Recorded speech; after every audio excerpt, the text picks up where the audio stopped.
First of all, I want to thank each one of you for taking the time to watch my video and trying my recipes. I got so many reviews and appreciation from you all, whoever tried my recipe. I'm so grateful to you. Because of you, it motivates me to make more new, healthy, exciting recipes. Today I'm going to show you how easy and quick you can make this dessert when you don't have the time and you want to make something quick and nutritious. This dessert will come in handy, this yummy, delicious kheer or payasam. So keep watching and let's get started. Welcome to Shine with Shobs. This channel is all about making you shine with my healthy diet and building your emotional strength. So make sure to subscribe and hit the bell icon so that you don't miss any new updates from me. For this, I'm taking 1 cup white quinoa. Even though it says pre-washed in any packet, I like to give it a quick rinse under cold running water and whisk it using a fork to get rid of any fine dust particles. If there is any particles other than quinoa, you will see them float. So this method is effective to get rid of them right away. Also helps to get rid of the bitter tasting compound saponin. Quinoa is a superfood packed with nutrients. Now drain this using a mesh strainer and keep it aside. I'll be using coconut milk. This is easily available in any store, and jaggery powder instead of regular sugar. Loaded with protein and fiber, let's start cooking in my Instant Pot Duo Gourmet. Plug it in and add the drained quinoa directly into the pot. To this, add 1 cup of coconut milk, and I will be adding 2/3 cup of water. Cooking in coconut milk is going to add the flavor and the creamy texture. This is high in fiber, one of the few plant foods that contain sufficient amount of all 9 essential amino acids. Close the lid and press the pressure cook button. Now adjust the cooking time by toggling the plus or minus sign. I'm going to set it up for 3 minutes on high.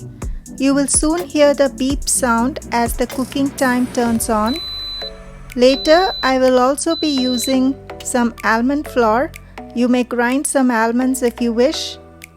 After 3 minutes, wait for the pressure to release naturally.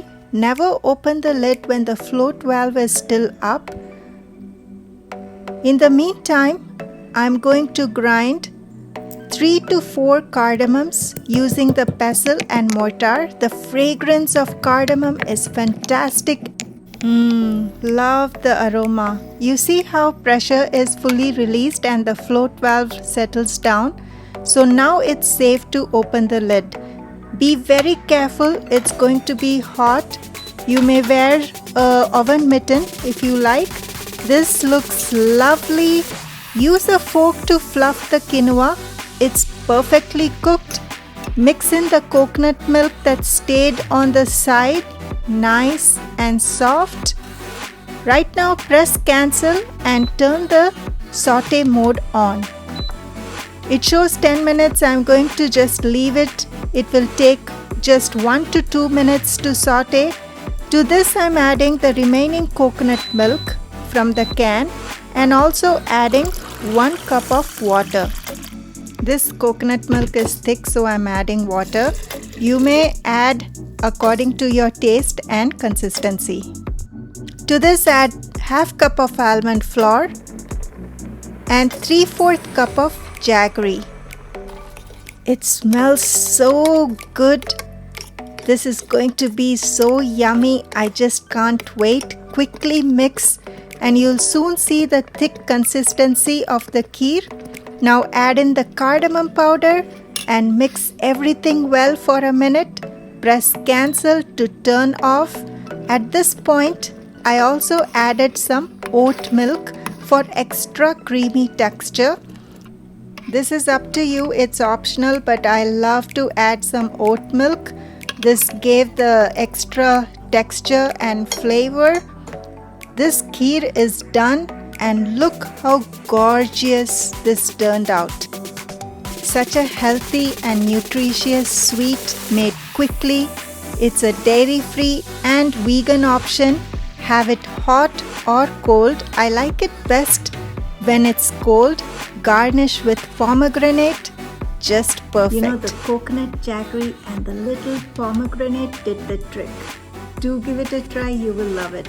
If you like this recipe, do share it with your friends and family. And stay tuned for another exciting recipe, and don't forget to shine with Shobs.